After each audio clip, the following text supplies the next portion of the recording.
All right, we've got a special one for you tonight. We've got Tom Campbell with us of My Big Toe, and that toe being the theory of everything.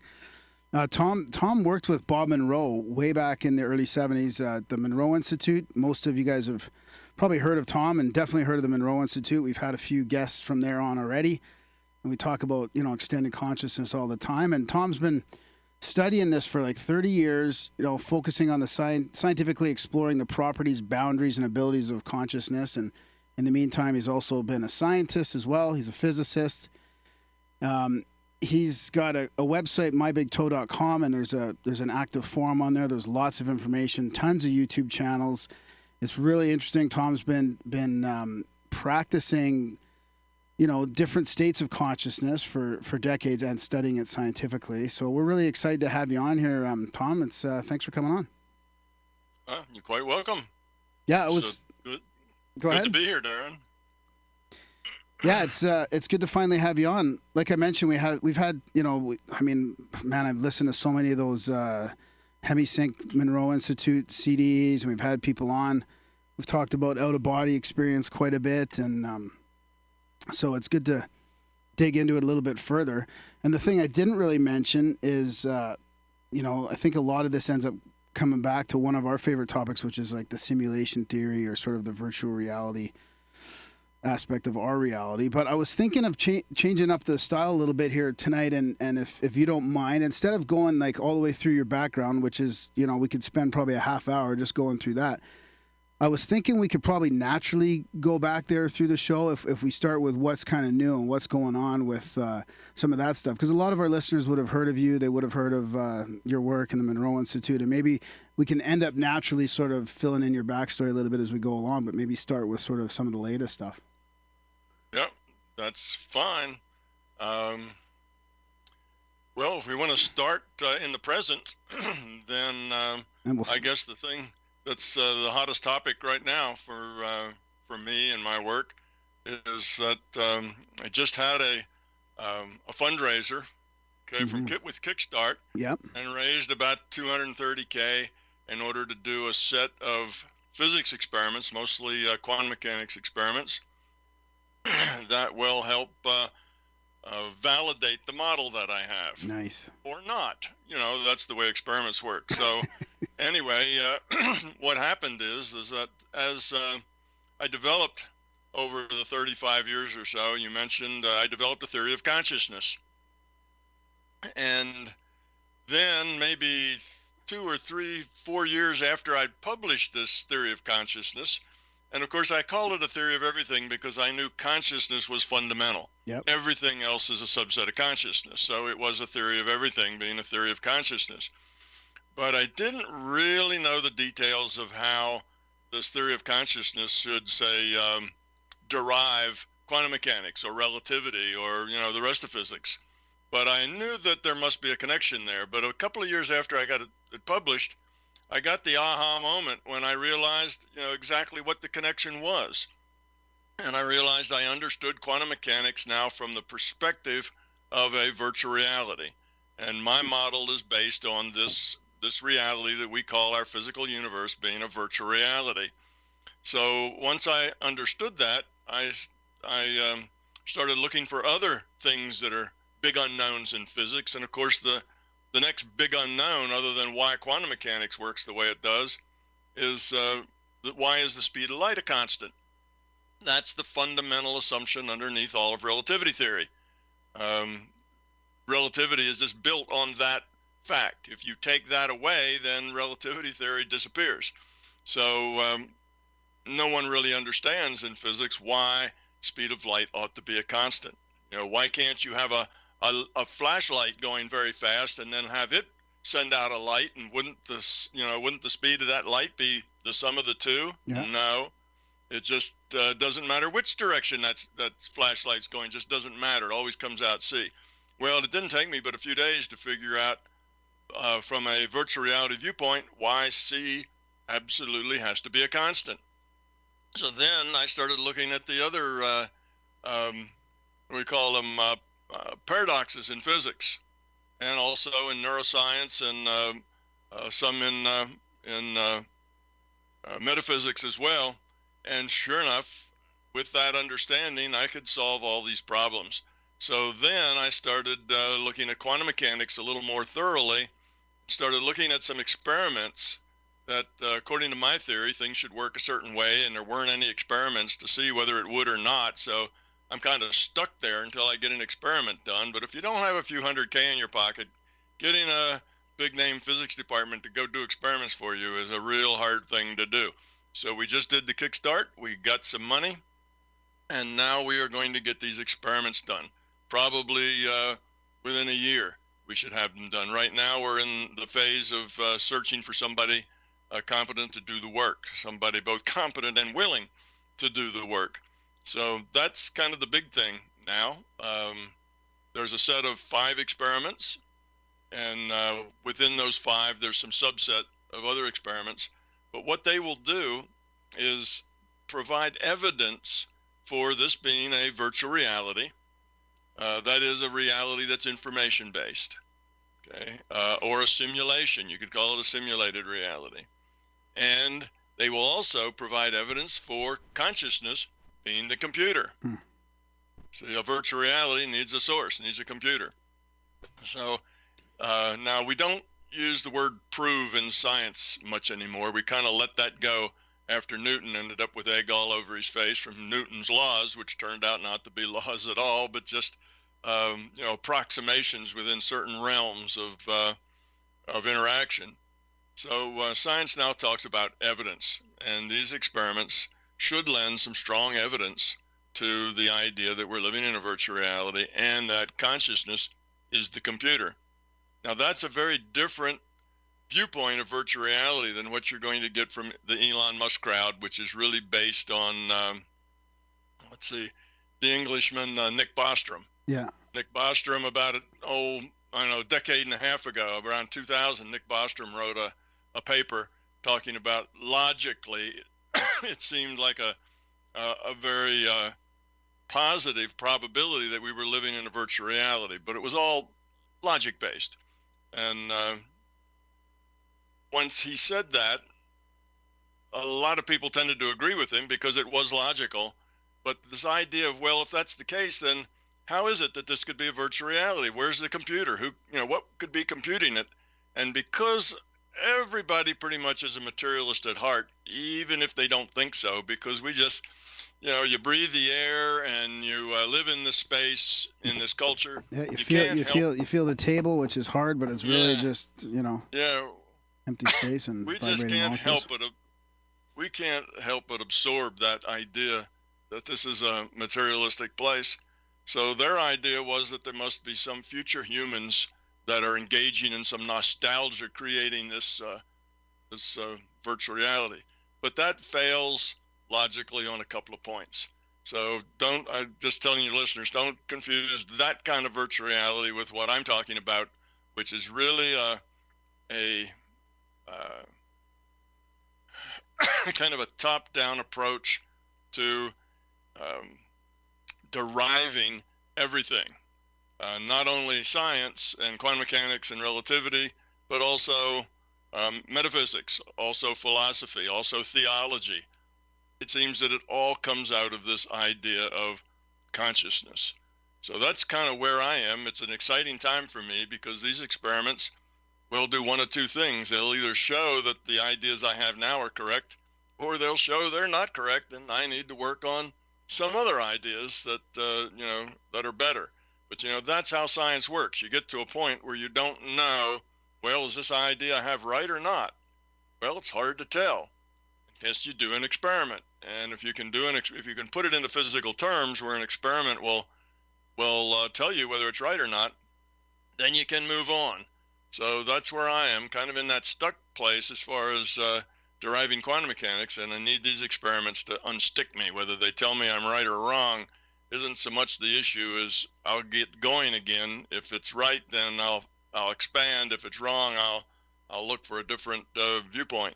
Can you get into those experiences a little bit deeper? Sure. Experiments, they are mostly of the double slit variety, which is a real good experiment for this sort of thing to use. double slit experiment was really the birthplace of quantum mechanics. Mm-hmm. It was that experiment that showed everybody that reality really was not material. It was not, it could not be computed with material properties, that electrons and photons and all the other tons, all the particles really weren't particles at all. Rather, they're probability distributions.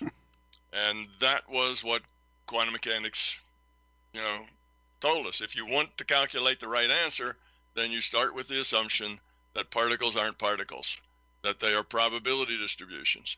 And that then will allow you to calculate answers that actually are verifiable with experiment. So that's been the big mystery. And scientists had two ways to go there. They could have said, well, that's really interesting. Therefore, we must not really understand reality very well, because unless we look at particles as probability distributions, we can't get right answers. Or they could have gone another way, which says, oh, materialism is great and we understand reality just well. This is just weird science. And nobody can understand this, and nobody ever will understand this weird science. That's just life. Get used to it. Quantum mechanics is weird, and it'll always be that way. So unfortunately, the original scientists that developed quantum mechanics, they were in the first group. They were very excited they had found something fundamentally new in reality. And about 20 or 30 years later, when nobody could come up with any good ideas for an alternative, the tide started to turn the other way. Quantum mechanics just became known as weird science, and scientists went on rather than looking for a new perspective in which quantum mechanics made good logical sense. So these experiments are double slit experiments, variations.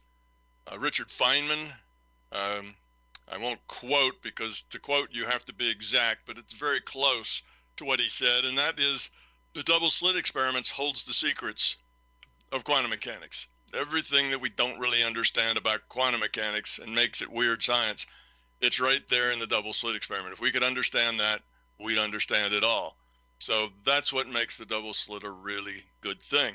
Now, what I've done with these, if my predictions, and these are just, I'm taking the theory I have at the present time and then saying how these experiments should come out and why. And 2 or 3 of them are rather remarkable. One of them allows the experimenter to determine how a radioactive source is going to decay. Now, that should be impossible, you see. Now, what it does is that it lets the experimenter, well, let me back up. Let's say we have a radioactive source, and we put a Geiger counter around one hemisphere of it, around half of it, and we put a Geiger counter around the other half of it, which means that wherever this particle shoots off, which should be random, when particles decay, when a big atom decays to something smaller, energy's let go, a radioactive particle flies off, and it flies off in some random direction. That's the way the world works. So it'll either hit the one hemisphere or it'll hit the other. That's the way you make a yes-no or a binary random number generator, you see. That's how you get random numbers in a like a 1-0. You use radioactive particles to do that. So we'll have one of those things, and the experimenter will be able to say, next particle that comes off will be, in the left hemisphere, and the next one will be in the left again, and the next one will be in the right, and so on. It'll be able to predict how that decays, which is patently impossible unless, of course, it's a calculated virtual reality and there is an intelligent source. The other one we do that is he gonna what if he affects that by predicting it? Well, this experiment, he'll be able to predict it. So that's the point. He'll do the experiment. That experiment will allow him to make these predictions and then see whether or not his predictions are correct. If they are, it tells us that something very strange about reality, because that shouldn't be allowed. It shouldn't be able to be done. So that's the point. You set up an experiment where the experiment does something that is impossible, which is what the original double slit did. It did something that was impossible. Yeah. It let people throw particles at 2 slits And for no reason that anybody understands, these particles distribute themselves in a diffraction pattern on a screen. There's no forces on them, nothing to make them move or rearrange themselves, but they just do that anyway, and that's what makes it a weird science. But they only do that when nobody collects the which way data, which is which slit did it go through of the two slits. So that was something that was impossible, and it did it. And when you do things with an experiment that are impossible, what that tells you is that you don't really understand, the nature of your reality. Obviously, it is possible because it just happened. You just don't understand. You don't have the right perspective to see why it's not only possible, but it's necessary. It has to be that way. So that's one of my experiments that it's kind of does something impossible. Another one allows the experimenter to accurately predict whether or not a photon will transmit or reflect at a beam splitter. Now, there should be a 50-50 chance, and it should be impossible because that's just the nature of this device. It's the way it's constructed. That's what it does. Half the time it reflects, the other half the time it transmits. And to be able to predict which is which, again, is a miracle. It's one of those things that should be impossible. So again, doing the impossible means that you're pointing out something that we don't understand about the nature of reality.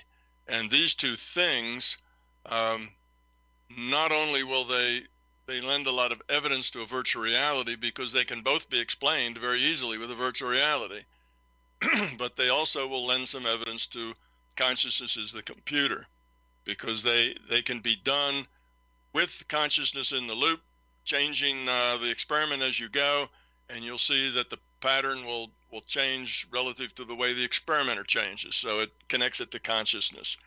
Now, that's just if these experiments work this way. They may not. If not, then I'm back at the drawing boards. It's a little difficult to come up with a physical experiment that verifies something that's fundamentally non-physical. You see, consciousness is a non-physical thing, and that's just part of that just falls out of this reality being virtual. Yeah. And now I can just give you I give your listeners just a little logic there. If you have a virtual reality, and let's take The Sims for virtual reality. Okay, if you're in The Sims, if you're a character in The Sims, then the computer that computes The Sims has to be non-physical from the perspective of inside The Sims.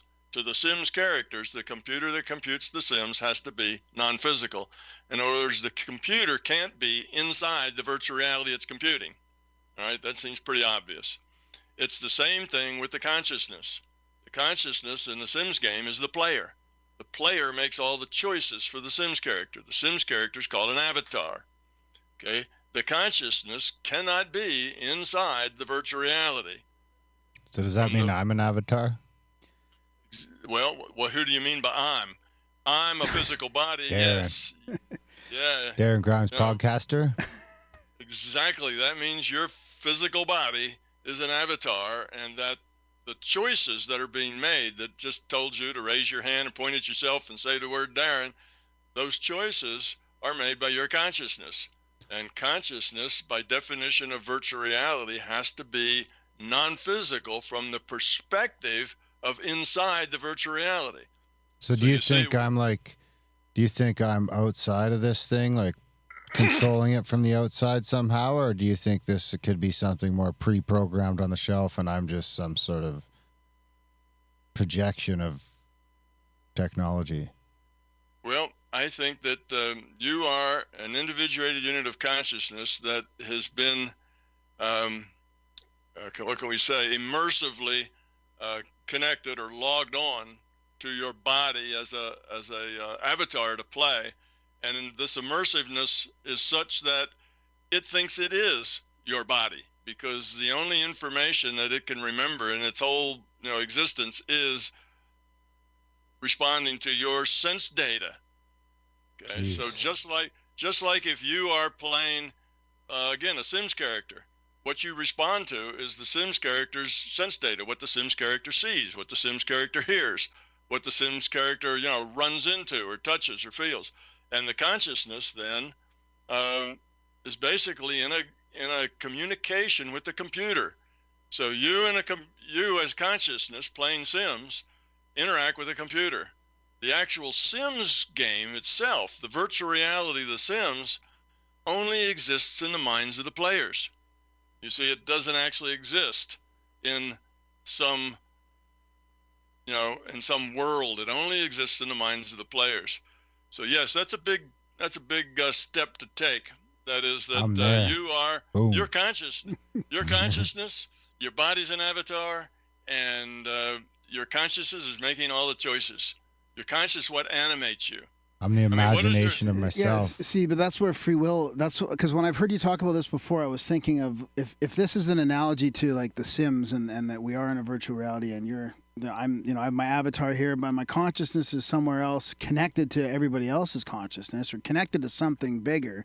Then do I really have free will, or is my consciousness? Is it beyond my unique? Your avatar doesn't have free will, but the person who's controlling it does. I don't know. Yes, of course. An avatar doesn't have free will. Does your elf in World of Warcraft have free will? No. When you stop playing, if you don't touch the keyboard and don't touch the mouse, what does your elf do? Just stands there and wobbles, doesn't do anything.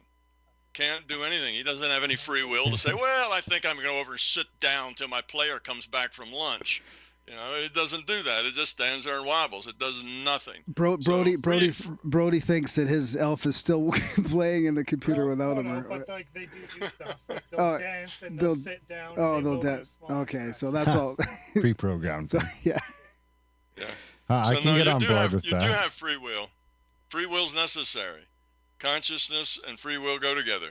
You can't have consciousness, the choice maker, without free will, which is, the ability to make the choice. So consciousness and free will are a logical set. And in that set, you also have time. Consciousness, free will, and time are all logically necessary for each other. Okay? You can't have a choice without time because there was before the choice and after the choice.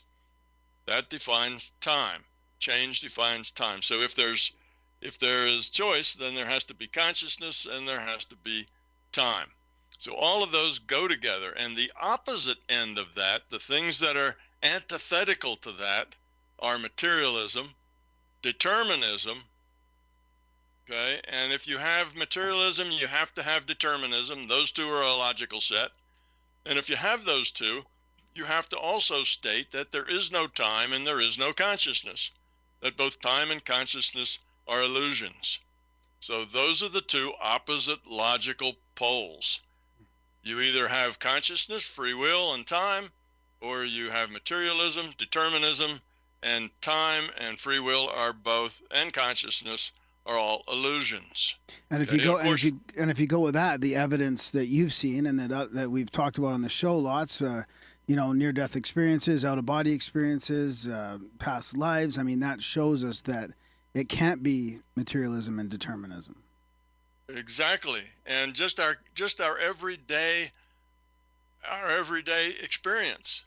I mean, we feel that we make choices, and we feel that we make the choices that we intend to make, and we know we could make other choices, but we make choice A instead of choice B. Our own experience tells us that there is time. It's a flow. It's in one direction. It tells us that there are choices and that we get to make them. This idea that all of these things are illusions, it's not that is philosophically impossible. It's just that it's a dead end. It's unlikely because it doesn't go anywhere.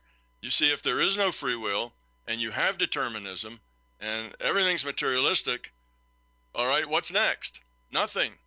Video games. What? Video games. Video games. No, you can't have video games there. Video games require time. Time has to go sequence through the video game. But time is different when you're not in your body, though, isn't it? I mean, I've never had an out-of-body experience, but how do you explain the difference in time when you're in another reality? Like when you're energy packet or however, then that's the other kind of question I had was, if it is like if we are in a simulation or a virtual reality and I leave my body, how does the simulation deal with that? Like how does it separates my consciousness as an energy packet or something, and then I have maybe if my physical avatar dies, I can actually go somewhere else and come back into another body, you know, a couple years later. So there's a couple comments and questions wrapped in there, but okay, let me answer them first with an example. Let's say you're playing The Sims, and while you play The Sims, you also boot up your World of Warcraft. Now, can you leave? Can you walk away from the computer one doing The Sims and walk over and get your elf to go fight a barbarian or something? Well, sure you can, right? That's not a problem. You can do that, and if you're good, if you can parallel process, you can play both of them at the same time. You can be working your Sims and working your elf both with a mouse in either hand. You won't be particularly great at either one because you're going to be distracted by the other, but you'll be able to work. But you will be able to work them both. So that's the way it works. It's not much different than that. You don't leave, your consciousness isn't in your body. This idea of getting out of your body is a metaphor that just doesn't work in logical space. You're already out of your body. Your consciousness, you're not in your body. Your body is a avatar. You don't get into your elf, do you? That's interesting. Okay, so I've never really thought about it that way. Yeah. It's already separated. Yeah, it's already that's separated. Cool. Because sorry, go ahead. Your consciousness doesn't get into your elf or into your Sims character. You are consciousness playing that character. You're already out of body. All you need to do is attach yourself to a different data stream. When you're playing World of Warcraft, you have a data stream coming from the World of Warcraft server, and that data shows up on your monitor as a million pieces of light, right? And that light has intensity, color, and position. That's it. It's a pixel. And that's the data you get from the computer. You look at that data, all those little dots of light, and you interpret that into elves and monsters and rivers and streams and rocks and trees, and you interpret all those little spots of light as that. Okay? So the game, the World of Warcraft, is only existing in your mind from your interpretation of the data. Now, an out of body is just like letting that go and going over and turning on the Sims then, or logging on over there. So now you have a different server with a different data stream. Okay? Or you could have the same server, doesn't matter about the computer, it could be the same computer serving both games, let's say, but it's just a different part of that server that's now serving up Sims. So that's the way it is when you go out of body. All you need to do, you are consciousness, you already are not in your avatar, you're outside, you just have to attach to a different data stream. And if you want to and you practice, you can attach to both, and you can be here and there, but you're not as effective in either one because each distracts you from the other. So all the same things are available to you as a consciousness as are available to you in a game. Virtual reality has certain logic, and that logic is the same no matter how you scale it. Oh, that's how you can maybe heal when you're in an astral realm, or see something physical that's actually really there in that time that your body's interacting with a server. So that's what reality is. You get a data stream and you interpret it to be something. So it's the going out of body, is made very difficult by just a couple of reasons. One is fear, and two is belief. You have a belief that you have to somehow get out of your body. So people try to roll out like Bob Monroe, or they climb up a non-physical rope, or they lift their arm up to see if they have a non-physical arm. And they've got all these little tricks that are just trying to get them to let go of that physical reality data stream. But you can do that easily. That's not such a hard thing to do. When you read a good book that really captures your interest, you've let go of the physical data stream. Yeah. You're not thinking about the traffic outside or, the dog barking in the neighbor's yard. It's not that you can't hear any of it. You've just detached from it all. Yeah. It's just not there for you anymore. Well, that would put you out of body, away from this data stream, except now you've connected yourself to the data stream of the book. So you're still stuck there in that data stream. If you could let go of that too, then you'd basically be out of your body. Not really out of your body, you just have your awareness attached to some other data stream. So as you learn to do these things, you find it's easier and easier. And where originally you had to lie down and then you did relaxation exercises and then you did a bunch of other stuff and a half an hour later you're out of body, you can do that in maybe a tenth of a second. It's just a matter of shifting your focus from one data stream to another. All the rest of that ritual is completely unnecessary, other than we have these beliefs that it has to take place, that somehow we have to get out of inside of us to someplace else, and all that process needs to happen, and that's what hangs us up and makes it very difficult. There is no process that needs to happen. It's all your intent to latch onto one data stream or another. So speaking of intent, is that why do we have any control over our circumstance or our outcome in this thing, or is that why people seem to say that intentions and affirmations and placebo and all that is all that sort of us tweaking this reality, or is that all tied outside of it as well? No, that's us tweaking the reality. We have three ways that we can change, can modify, I guess a good word, our reality.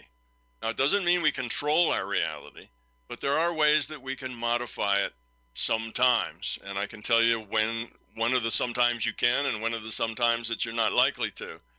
One of those ways is by how we interpret the data.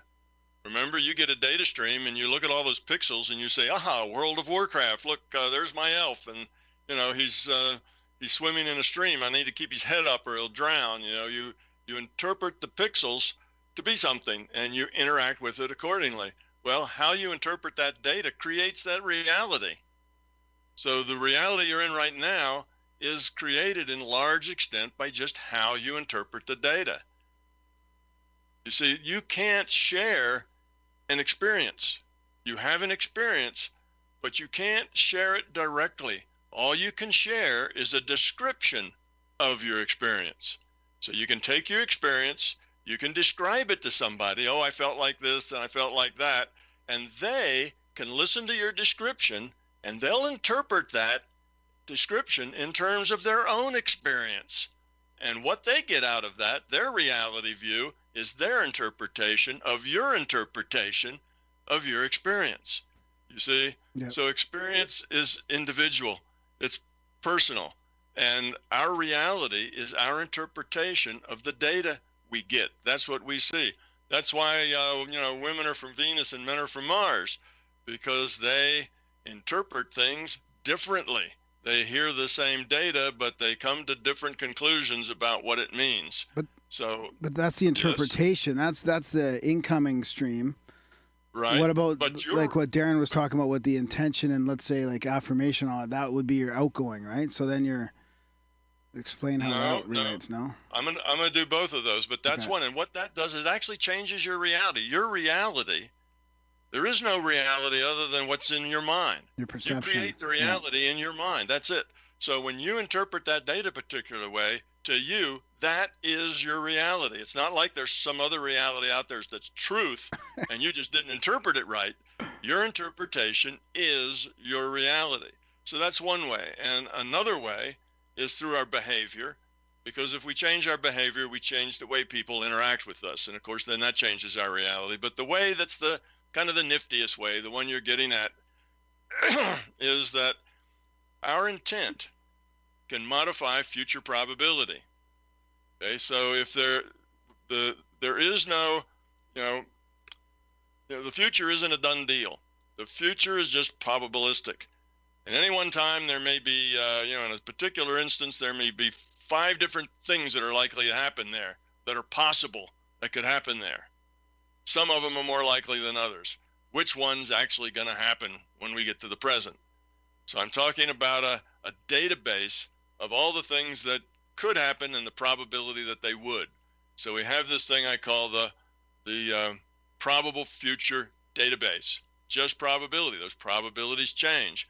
One of the ways they change is through our intent. So we can have an intent for that probability to change from, let's say now it could be A, B, or C, are the things that might happen because of a choice we made. We can make C more probable, perhaps, if the probabilities are all not too different from each other. But now let's say that they're A, B, and C, and let's say the probability that A will happen is 0.999999999 and so on, and the probability that either B or C will happen is 1 in a million. Well, we may put our intent on that because we want B or C to happen, and we may bring that 1 in a million possibility that we want all the way to just 1 in 1,000. Well, geez, that's 3 orders of magnitude. That's a huge change, but it's still not likely to happen. Mm-hmm. So you see, that's why I say you have influence. It doesn't mean you always get what you want, because it depends on how much probability you have to move, and it depends on how strong you are, how capable you are at moving probability. And the action that you take probably as well. I mean, there's that whole thing about, you can't just sit back and wish for that. You have to then sort of let that go and then act on it. Yeah, act every action you make would be multiplying your probability. Yeah. I could really get on board. Yeah. So it's a feedback loop, you see. And with this feedback loop, what it does is we end up creating a reality here that is a good representation of who we are. So if you look around at this reality and you watch the news and you think, well, this place really sucks. There's so much dysfunction going on. There's so much greed and so much, nastiness. That actually represents us. That's who we are.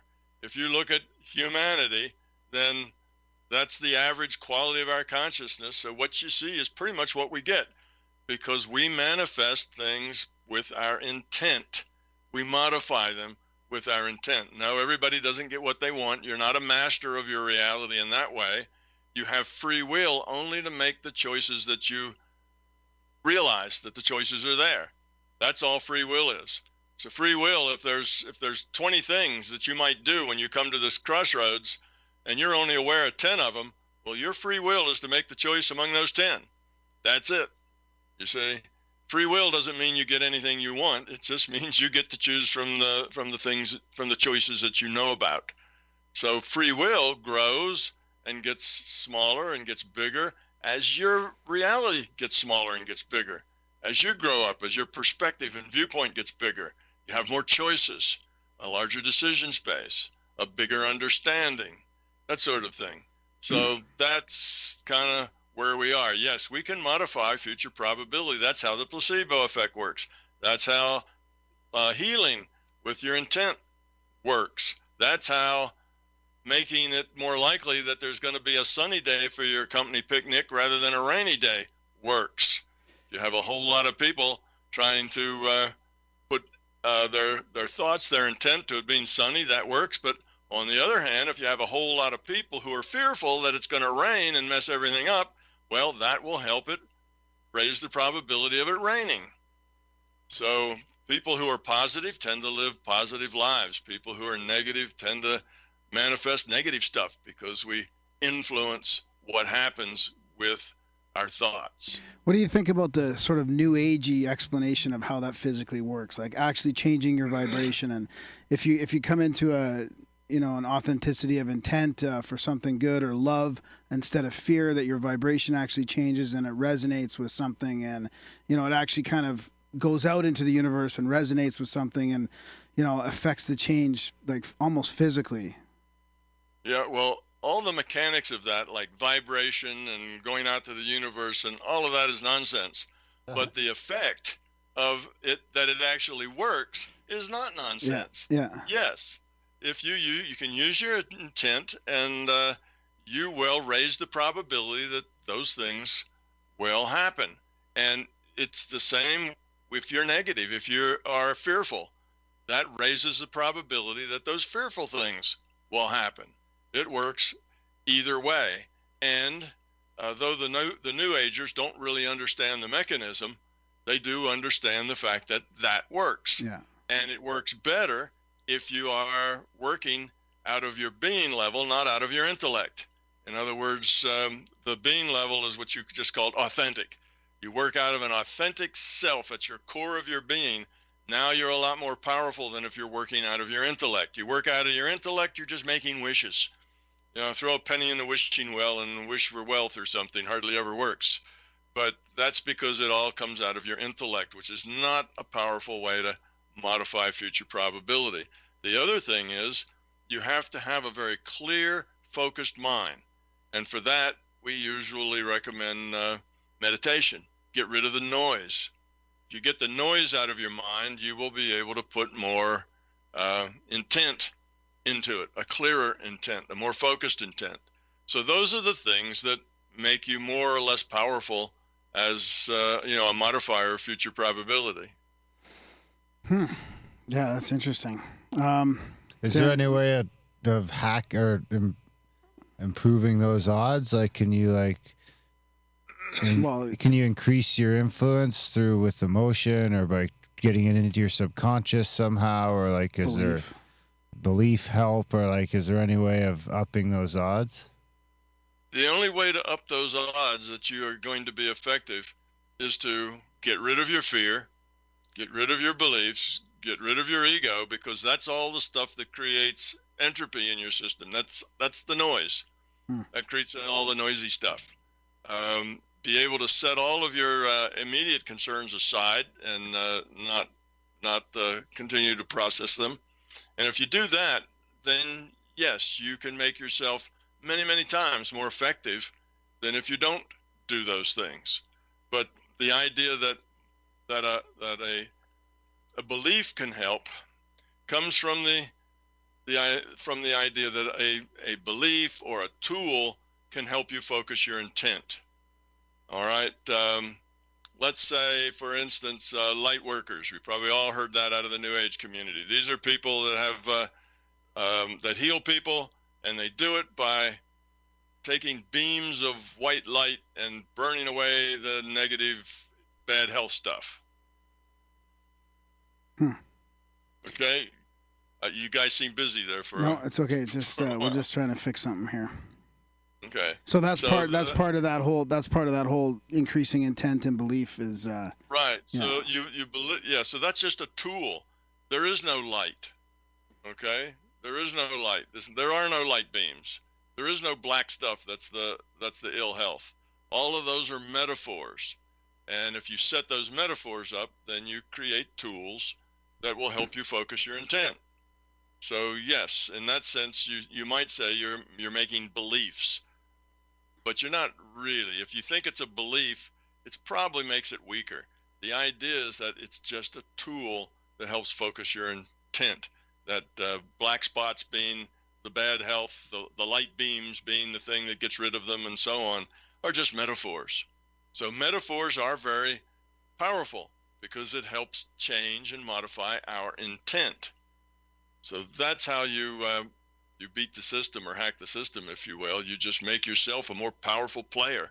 You have to level up, as it were, in video game parlance. Yeah. So staying along that same vein, kind of, I know after listening to you and following your forums a little bit, and a lot of your work also crosses over to like changing yourself, in order to change the world, right? Is not changing the structure, and that. I mean, I kind of don't really. I have a question about. It's difficult because we have a bit of a voice now, and we have a platform, and I struggle sometimes with like how much do we use that to like, because we've been working in a lot of like self-help areas as well, and Darren and I go through different stages of that. One of us seems to be working on ourselves, and the other one's destroying himself. But anyways. But we have like part of me wants to sort of fight back, and not in a physical way, but with information. I mean, just seeing the structure of the mainstream media, and that we have a voice to maybe like uncover some lies, like, or do we just sit back? Like, how do I, balance that, like working on myself versus sort of fighting back. And I don't mean fighting back in a physical way, but you know what I mean? Right. Well, sometimes even in a physical way is appropriate. But anyway, here's the way that breaks out. The way you change things is to change the fundamentals that are causing the things to be that way, right? And the way that the thing that is fundamental that's causing the problem is the low quality of consciousness. It's the idea that we're not very developed, we're not very evolved as consciousness. As consciousness evolves, it moves toward love, it moves toward caring, cooperation, that sort of thing. So we don't have that. We're not very evolved, and that's why we have all the problems. So how do you get rid of them? Well, one is to change yourself, but the other thing is to help other people change themselves. Now, you can't change other people, but you can provide an environment in which it helps them change themselves. And that's then what you guys do when you talk about these subjects. You educate. You show people bigger pictures. You say, well, what you heard isn't necessarily the only way to think about this problem. There's other ways to think about other things that are important. So just getting people to use their mind analytically, just getting people to do critical thinking, to realize that there are other ways of looking at problems, that is part of the solution. That helps them get into a space raise where the consciousness, yeah, exactly. That helps them fix themselves. And only when they fix themselves is the whole boat gonna float higher.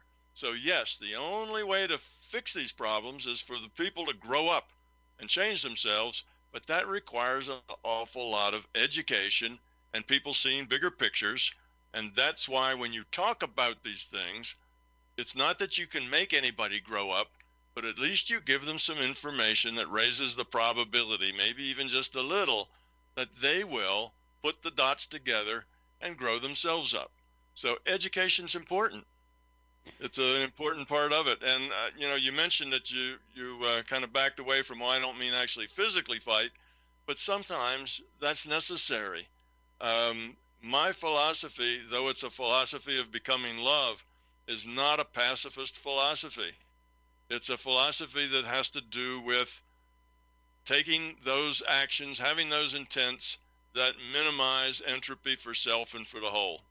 And sometimes that means stopping things that are very bad, because these bad things are what raises entropy, what creates more fear, and so on. So there is a role for action. There is a role sometimes for fighting back. But fighting back, yeah, in defense. Right, but that usually is the very last option, and many people fight back not because they're lowering entropy, but because their ego demands it. You see, now you're just throwing gasoline on a fire, and now your fight makes things worse rather than better.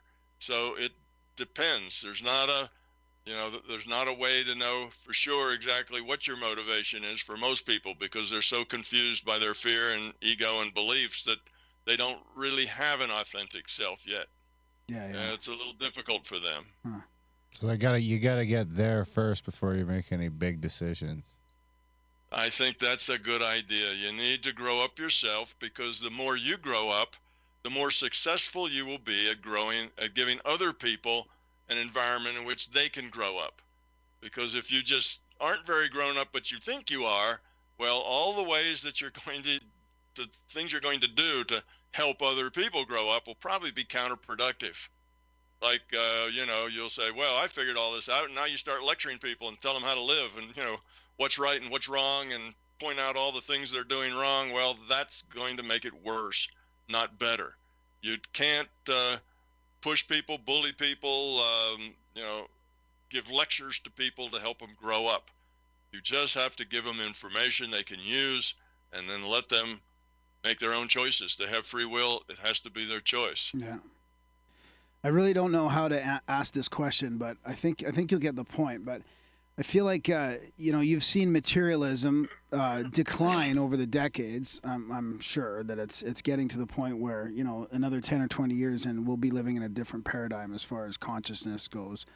But I feel like this the polarization, especially in the States and in the world now, is somewhat connected with our last sort of grip on materialism as a paradigm. And I'm not too sure how to connect those two, but I feel like if we all understood that we weren't this avatar and that we were up here, that somehow that would change the culture and the polarization that's going on right now. Do you see any relation to the death of materialism and the last sort of gasp of what's happening here at all? Yeah, absolutely. I agree with you. I think materialism in science as well as elsewhere is kind of being pushed into a corner. And when you push something into a corner, it usually gets more dangerous than it was when it had enough room to maneuver and run. So yes, I think we're seeing kind of the last desperate gasps of materialist thinking in our social thinking. I think that these new ideas about this being a virtual reality, about the purpose of our life here is to grow up, evolve the quality of our consciousness, become love, about other, not about self, etc. As these ideas grab hold, and they will grab hold because they're better science and they're better philosophy. They tend to work. You can put it to the test. These things can be experimentally derived. Let's put it this way. You work on getting rid of your fear and being more caring. And eventually, if you actually achieve that, rather than just act it, but you actually achieve it, you will see that your life will get better, that you will be a lot happier, your relationships will improve. All this stuff will start to fall out. So it's a thing that thousands of people have done, and they see the results. So it's not a matter of you have to believe it. You just have to try it and prove it or disprove it to yourself is the thing. So as people do this and do apply it to their lives and they do see the results, I think that will put more and more pressure on the holdouts, those that are don't want to grow the quality of their consciousness and are happy with things just the way they are. And it will change everything as we get more and more people with a better attitude, being less self-centered, less ego, less beliefs, then less fear. Fear is the main problem. If we can ratchet down the fear, then our institutions, our governments, our laws, all the stuff that really feels like it's a heavy weight, a burden for us in many ways, our economic system, all of that stuff will start to fix itself. People inside of it will just start fixing it because we as a people will be able to support something better than that. As we change, those systems will change. Those bad systems, our economic system and our governments and so on, these systems are the symptoms of a low quality of consciousness. Low quality of consciousness is not the symptom of these things. These social things are just symptoms. As the quality of the people change, those institutions will change with them. You really don't have to go out and depose that nasty dictator in order to, make the big change. You'll do better by growing yourself, you becoming love, helping other people do that because you understand that will help much more than just getting rid of that dictator, because you get rid of him, he'll be replaced before long with somebody of the same ilk, because that's the ilk that represents us. So it's a never-ending thing. I mean, there's been dictators and greed and nastiness and people trying to rip off other people from as far back as there is recorded history. It's not like you'd say, well, I think we'd learn something by now. We have, 3,000 years of records that doesn't work very well. But that will just keep on keeping on until we change ourselves. So it's not the institutions that make us crazy. It's our craziness that makes the institutions. But yes, the two have to work together. So just because those institutions are just symptomatic doesn't mean that you ignore them. Whenever you get rid of an unpleasant symptom, everybody feels so much better for a while. But just don't think that getting rid of that symptom is going to give you a long-term, a long-term respite from that. It won't. That symptom will just come back in another form, in another way. So the only way to actually make progress is to grow ourselves. But meanwhile, yes, go work on those symptoms. Go stand with your sign. That's educational. Helps people see things from a different perspective. So no, I don't think we should all sit down, get in the lotus position and stare at our navels till the world gets better. That isn't going to work. We have to go out and interact with that world, and we have to be the change. And when we are, things will change, but they'll change slowly. And the infrastructure, economy, the governments, they are symptoms. Yes, we'd like to change those symptoms to make them more benign, but don't kid ourselves that we're actually making permanent changes unless we change ourselves. I think I heard that somewhere before, that be the change. Yeah, somebody said that, right? Somebody important. Yeah, I forget.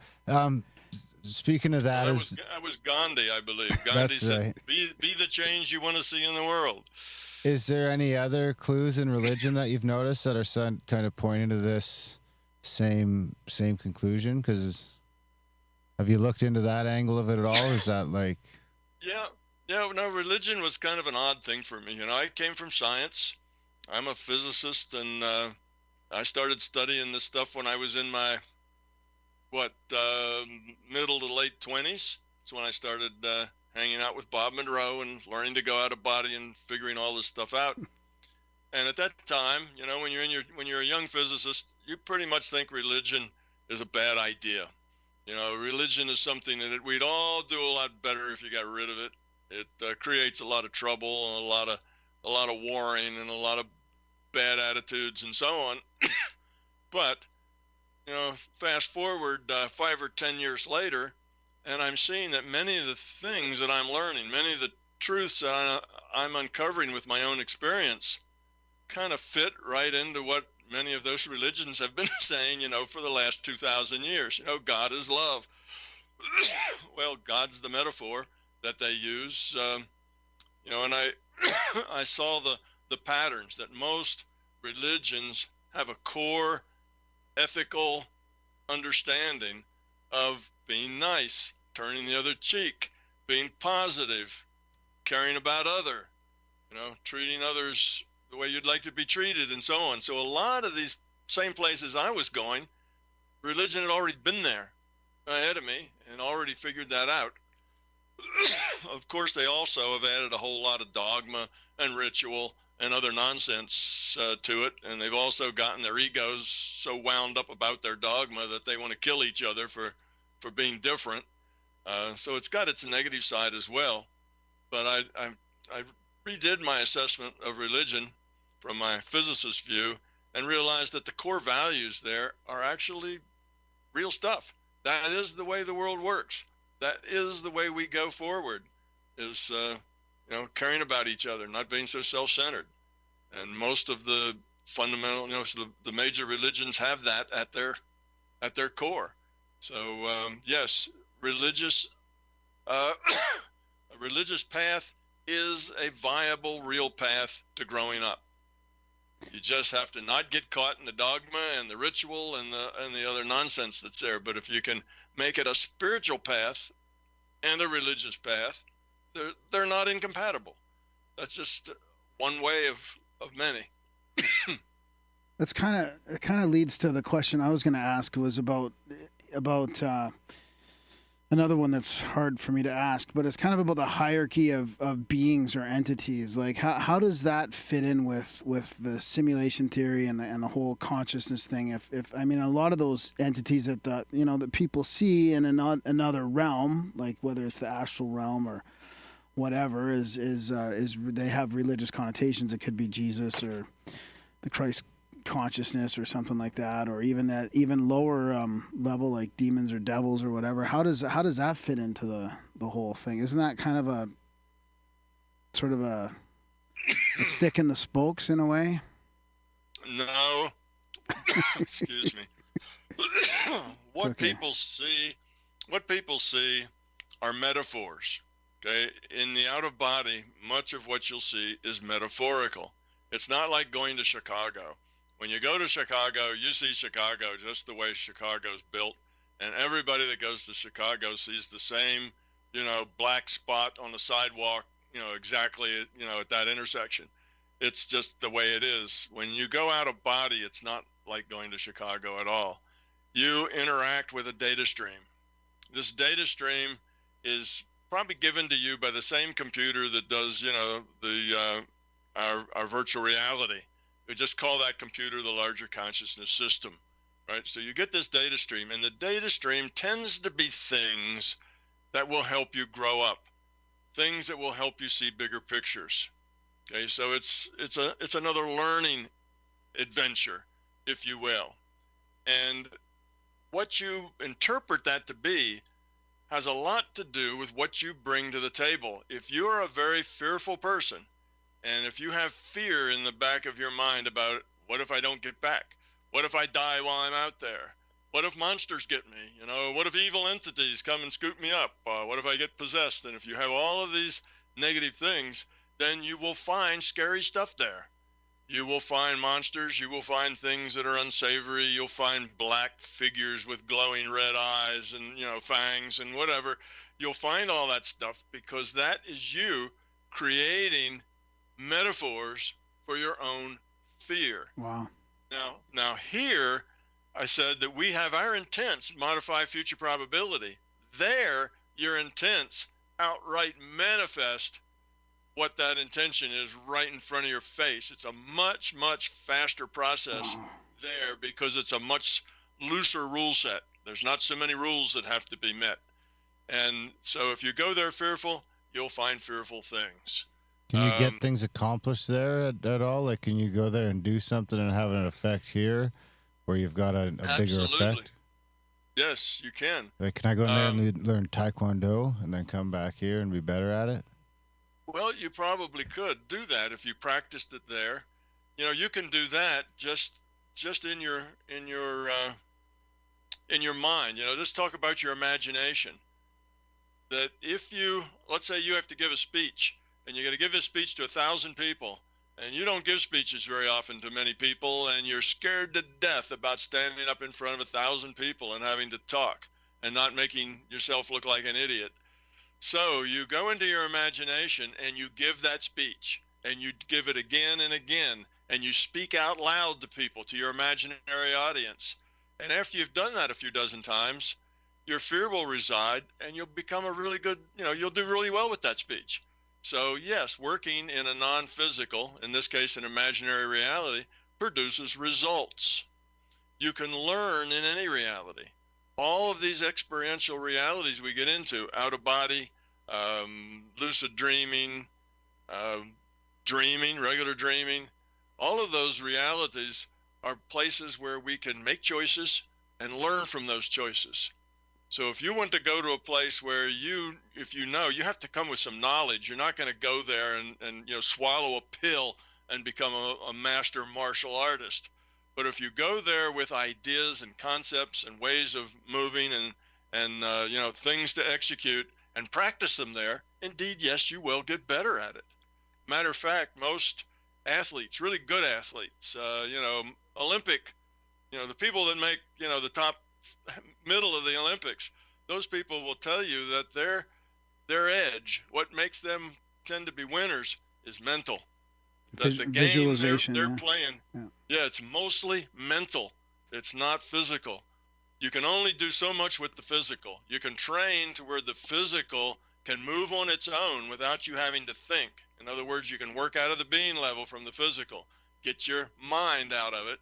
Because if you have to think about it, you'll never be very good at it, no matter what you're trying to do. Whether you're typing or whether you're throwing a javelin, your mind just gets in the way. So you have to get it down at the being level, but it's the mental game. It's the confidence. It's the feeling right. It's the feeling solid. It's the feeling positive. This one's going to go further than any javelin's ever gone. That's the thing that really makes you the winner, not just the fact that your body is in top condition. All those bodies go to the Olympics are in top condition or they wouldn't be there. The mental game is the difference. So yes, you can go and no, it's not like what was his name? Neo. You're not going to go put in a cassette tape and play it into your head and then become a great martial artist because you downloaded all the information. It's not really about just information. It's not about facts. It's about integrating all of that into your being level.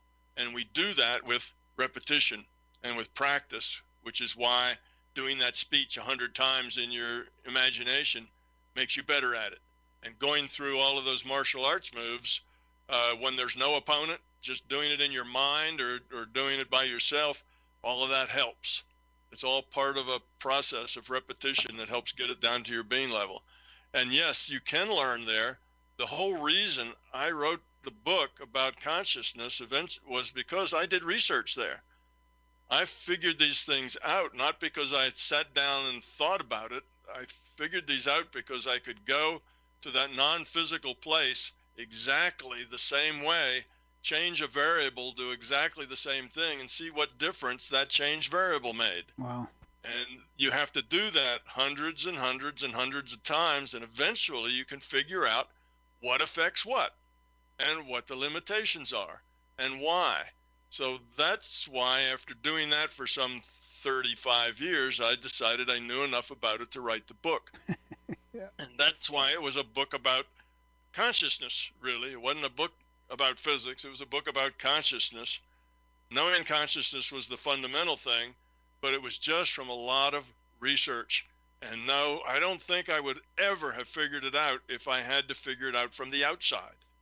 The only thing that, the reason why I tend to be unique among writers, and my books are unique among books, and my philosophy is kind of unique among, philosophers, is that, I was able to do this inside work from the non-physical in order to help understand this. And that's just because Bob Monroe taught me to be able to precisely reproduce these states so that you could actually test them and see what you could do there. So that's kind of my unique thing in all of this. Of course, if you look at it, you can say, well, most of these ideas have been around for a couple of thousand years. The Buddha, 2,400 years ago, said this reality is an illusion. I say it's a virtual reality. It's almost the same thing. Yeah. You see, so the ideas have been around forever, but they've never been in the form of logic. They've never been in a basically a science form. That's the difference. With my books, you can start at the beginning and just logically move your way through it. It's not poetry. It's logic. Each step, creates the logic that takes you to the next step. So that's the difference. And, when the founding fathers of quantum mechanics, they were so excited about finding a whole new idea about reality. But when none of them could come up with any theory to explain it, it all just kind of went away. After all, Einstein spent the last 20 some years of his career trying to come up with that theory. He called it a toe. He was just trying to get quantum mechanics and relativity to agree with each other. 20 some years later, he comes up empty-handed. Well, if you're Einstein, you can do that, and you can still bow and everybody will applause. But if you're just some ordinary physicist works at a university and 20 years later you haven't published a paper, you just hit the dead end. You're not valuable anymore. I feel I feel like there was more intention. It was more intentional to propagate materialism at that time, by the scientists and the powers that be. But I mean, I don't know if we should go there. But I did want to ask, while you're talking about your experiences with Bob, can you tell us about that experience that you had with your buddy, where you both, Bob asked you guys to both do something, and I don't want to say it, but that was pretty profound. Yeah, that was profound for me. And my friend Dennis that you're talking about, it was not the profound moment for him. It was just another weird day at the office. Every time we went out to Bob's, strange things would happen. Things that shouldn't be able to happen happened all the time. So our life was, out there was so strange every day that when really bizarre things happened, you really didn't think that much about it. You didn't get that excited about it. But this one, got me excited. And this is one where Bob asked Dennis and I to go out of body together. And we usually did. We usually worked together. And I was in booth 1, he was in booth 3. And these booths are soundproofed. And one of them was, I think it was a booth I was in, was also electromagnetically shielded. So there was an empty one between us. If one of us had screamed, the other one maybe would have heard a little murmur. That's about the level of the soundproofing. But we weren't screaming. We had a microphone right about an inch from our lips, and we were talking very softly with Bob as we were doing this thing. So we met above the lab. We both had been going out of body now pretty easily and regularly. That was an easy thing to do. So we met in the out of body state above the lab. His instruction to us were to stay together. Just make sure we always stayed together, and then report what happened. So that was the way we did everything. We had the mic in front of us, and we'd keep reporting into Bob, because that's the way he taught us, because he couldn't help us if he didn't know what it was we were experiencing. After it's all over, the teaching moment's gone. So we gave a running stream of what was happening to us while we were out of body. So Dennis and I went on a trip. It took a long time. It was about 2 hours worth, which was our typical session with Bob. And after 2 hours, we had been places, done things, saw things, had conversations with each other, had conversations with other entities. It was fairly eventful. And we staggered out of our booths and met Bob up in the control room, and he gave us that little kind of sly look that he had, where you kind of get this smile and you think, uh-oh, what's coming next? And he said, so you two think you were together? And we looked at each other, and we both said, yeah, well, it seemed that way. Yeah, it seemed that way to us. So then Bob says, well, now listen to this. And he took his 2 hands and he flipped both switches on each of the tapes, because in those days everything was cassette tape, and Dennis had a tape and I had a tape, and he had started them at the same time. And there were Dennis on 2 independent tapes, answering each other's questions, pointing things out. Oh, do you see that such and such? Oh, yeah, I see it. You mean the one with the, yeah, that's the one. And, we're having this conversation that was clearly the both of us were interacting with each other, and we're seeing the same things. So it wasn't just a mind trip, that each of us were having, our own private hallucination. If it was a hallucination, it was a shared hallucination. Yeah. Which just runs the probability of it being a hallucination, into infinitesimal, that we would have a shared hallucination to that level of detail. So for me, that was the moment that I got it at the gut level, as opposed to the intellectual level. Up until that point, both Dennis and I were saying, yeah, a lot of weird stuff, but are we sure that's really what we're doing? Could this possibly be true? Because both of us are techies. Both of us are very hard to convince. Both of us came out of a materialist mind frame, and we weren't going to be led anywhere, down la-la lane. We were going to be very careful. So even though the statistics said it's like, 10,000 to 1 that you guys got this information you got just by good guessing. We had all the statistics, but that affects your intellect. Intellectually, we'd say, oh, yeah, it's real. But at the gut level, nah, we didn't admit that. I didn't admit that until that very day.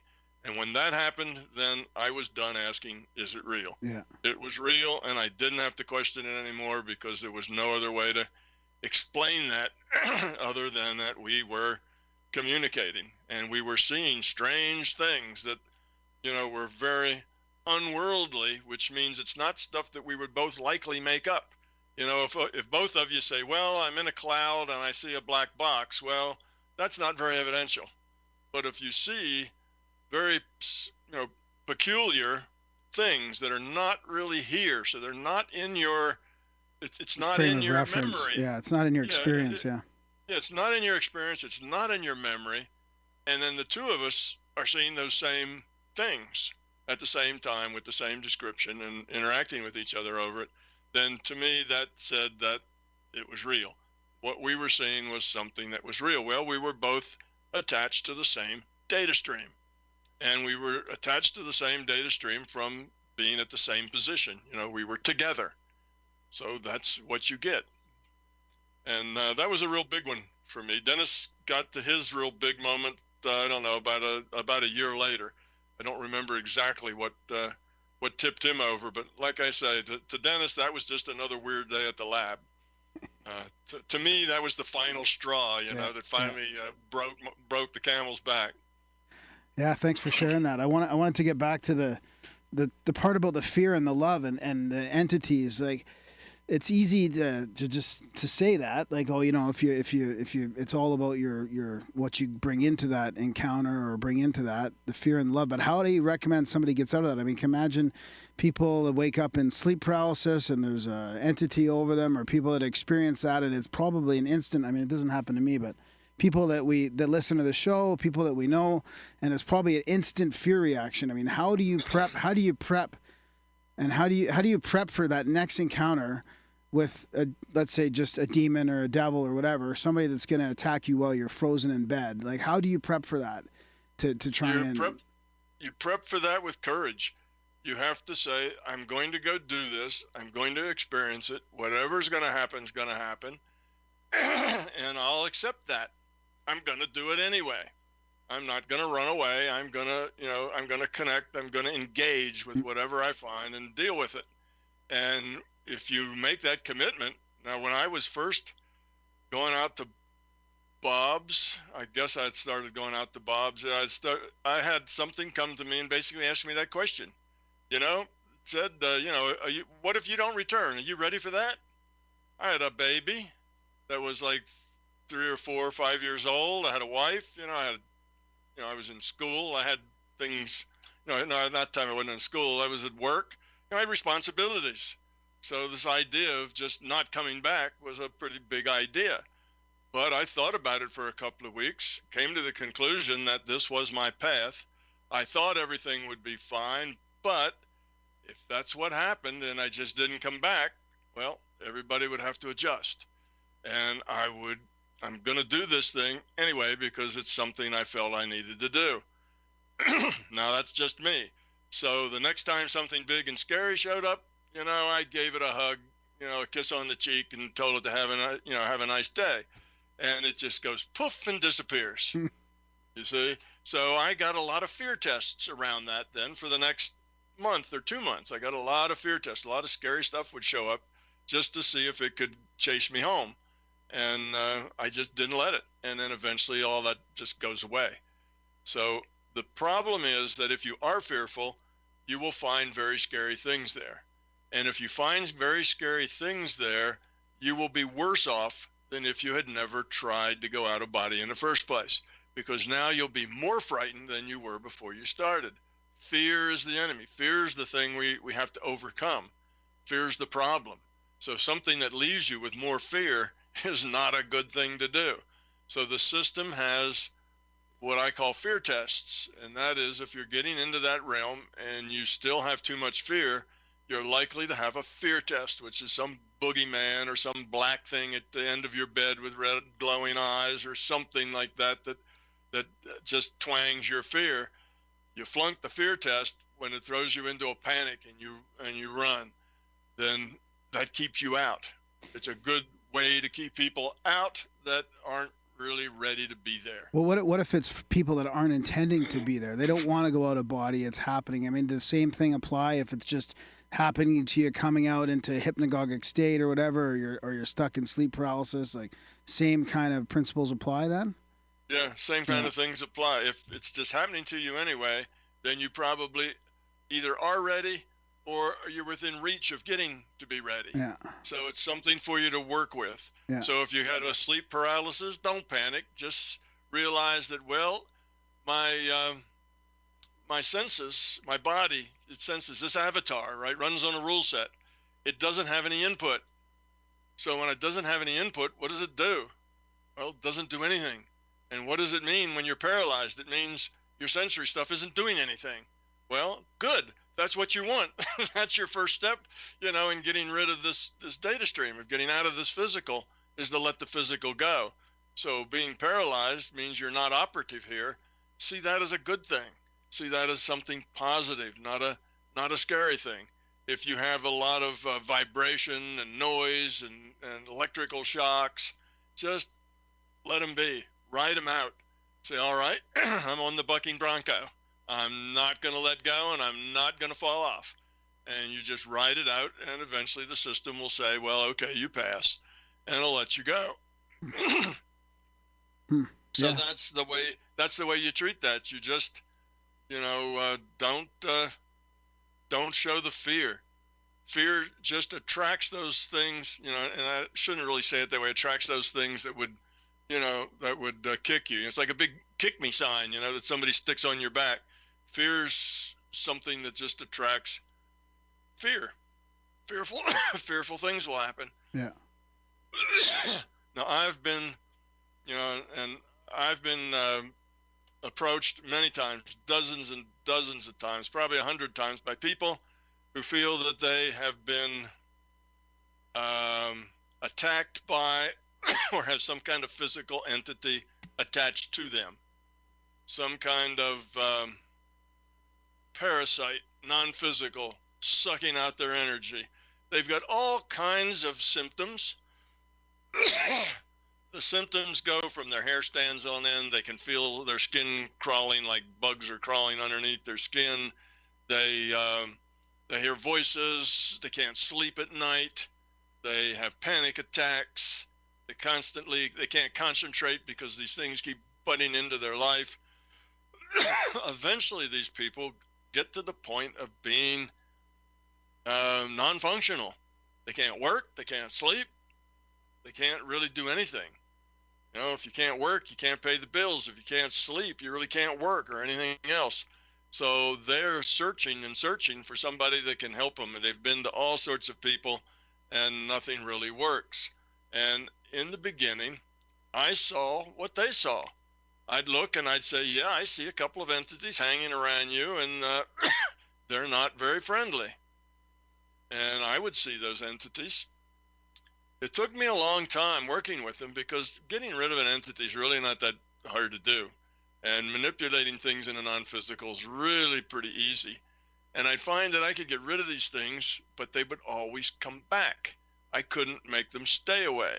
And I would do things that should, by the way the rules work, make them stay away, but it wouldn't work. They'd come back. And it occurred to me, after going through many of these, that those entities were creations of those individuals. You talk about thought forms. Well, these were more than thought forms. These were thought forms that had been pumped up by fear to a very strong degree, and these entities actually become little, thought forms. Not entirely independent entities. They're not going to wander off someplace. They're attached to that individual. Yeah, something like that. There's just something that's stuck to you, that and it does things, it speaks to you. It whispers things in your ear while you're trying to focus on something else. It's constantly there and annoying you and ruining your life. And there's nothing you can do to get rid of it. Well, after a while, I started seeing the connection between them and the people that were creating. I started to just hang out and watch the process of them being recreated. Wow. And I wasn't so quick to boot them out, figure, okay, got rid of them, I'm done, and then they come back. And do that like 50 times and it never works. I got a little more patience and said, well, let's just sit here and see how they come back. Let's just follow this process a little bit. And they always were regenerated on the spot by those people. Okay, so yes, you'll hear about non-physical parasites that'll do this and do that. For the most part, these are people's fears. And what happens is that you have a fear that something like that might happen. Well, then you get this little twitch, and after a while you think, well, maybe that twitch is something to do with that, and then that twitch gets worse. So as the fear ratchets up, the results of the fear get stronger and stronger, which makes the fear ratchet up more, which makes it get stronger, and it just goes like that until it's so bad that these people can't function. So it's a downward fear spiral where the results of the fear create more fear, and that is a lot more common than you think. Same with a lot of injuries and a lot of problems, a lot of back pain, a lot of chronic pain and illness, frozen shoulders and that sort of thing. A whole lot of that falls in the same category. It often is a creation of a fear, of a person's intent, and the metaphor puts it in a particular body part. Now, there's some physical things going on there too. Those muscles may cramp. You know how it is when you get these knots in your back from a lot of tension, and the muscles just tend to knot up, and they're sore when the chiropractor or the masseuse pushes on them. They hurt a little bit, and they're just these hard knots. Well, your muscles may do things like that in those areas where the fear is manifesting. So it's not that they don't have any physical components. They may, but the physical components are generated by the mind, by the mental, and by the fear. So there's a lot of that negative stuff we take on in both our minds and in our bodies to a much greater extent than people would imagine. So when you're working on these people, it's through the astral realm then? It's not like you're not seeing these things when you're standing next to them. You're going out of body to check that out and to watch this recreation of these entities as well? Yes, that's what I'm doing, but yeah. I can do that. I can do both. Okay. I can be talking to them and watching them, create and watching the things go. It's like we talked about earlier. It's not that hard to play Sims and World of Warcraft both.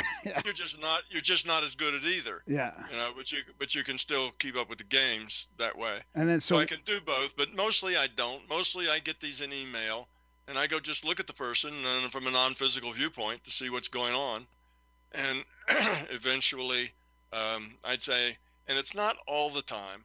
I'm saying this is probably the 99.9% of the time. There are things where people actually do get attacked, but almost always I've found they come from other people in this physical reality. But those are things that do come from outside of them. They're not something that they create from inside of them. So there are exceptions to the case. I'm just saying most of the time for most people who are having these problems, they're problems that are self-created. There's probably the 100th of 1% that fall in a different category. And mostly that doesn't happen here. And mostly when it does happen, the people are really aware of the source. So that's just another whole. Would that be if they were like cursed or something? Yeah, something like that. Not really.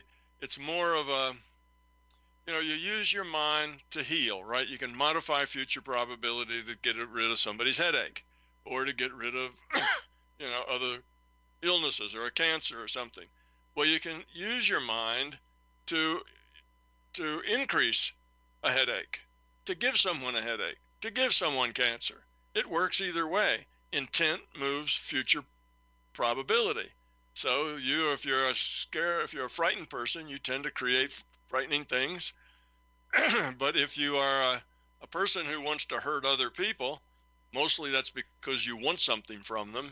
Give me your money or I will, make your children ill, or give me your money or I will make you barren, or I will make you, whatever. Then you have the healing effect in the opposite direction.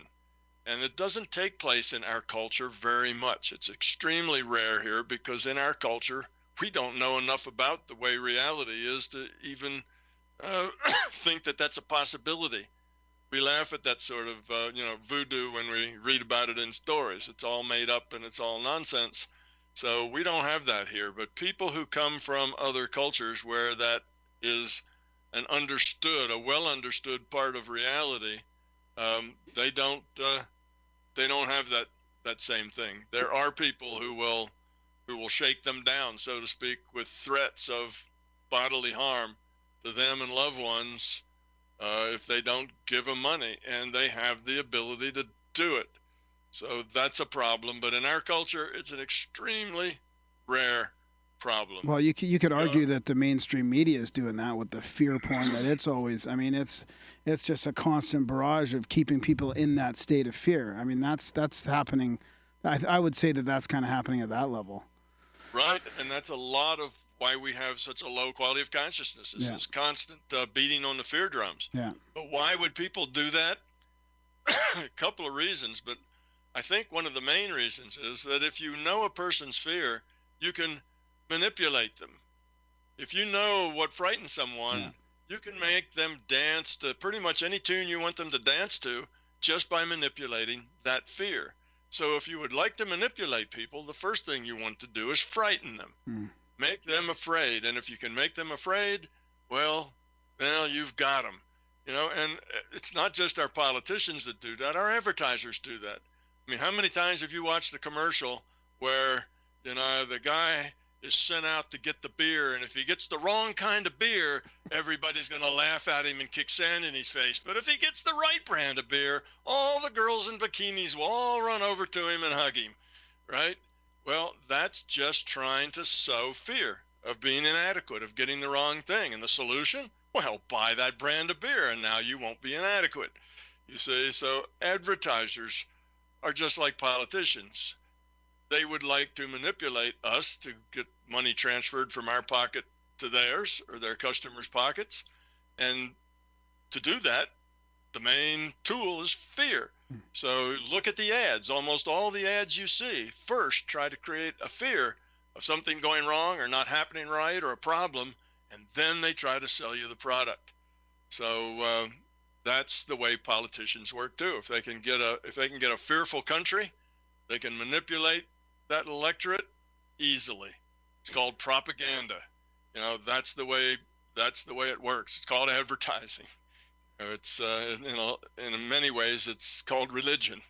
You know, it's everywhere you have groups of people with large memberships, and those at top would like to manipulate and move those numbers of members in the way they want.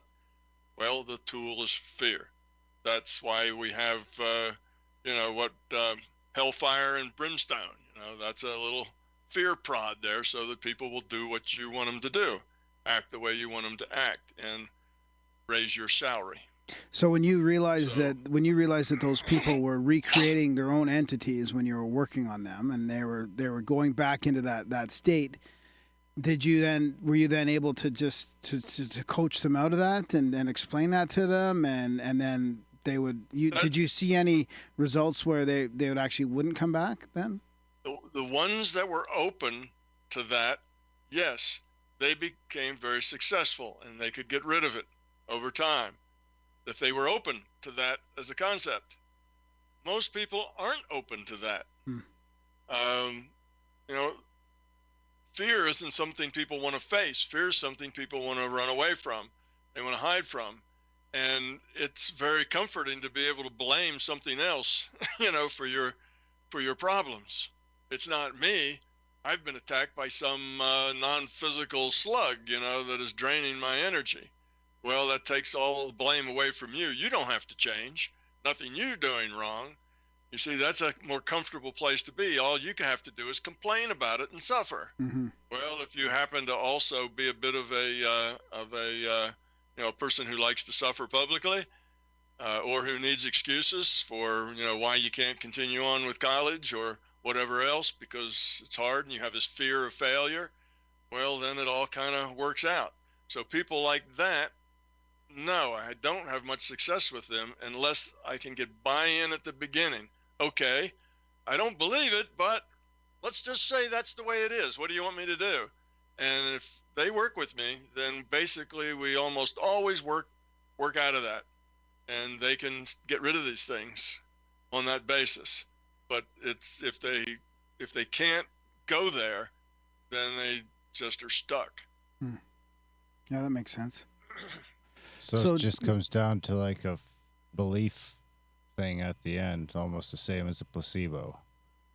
Yes, comes down to a belief. If you believe that you're being overwhelmed by something outside your control, then, you know, that will probably happen. That's probably what you'll end up with. So that could be a good life. That's the way your life will be. But if you believe that you can control this thing, that you have the ability to make it go away, and here's the way to do that, then you will find that it gets weaker and weaker and weaker. But there's a thing there, you can't just act it.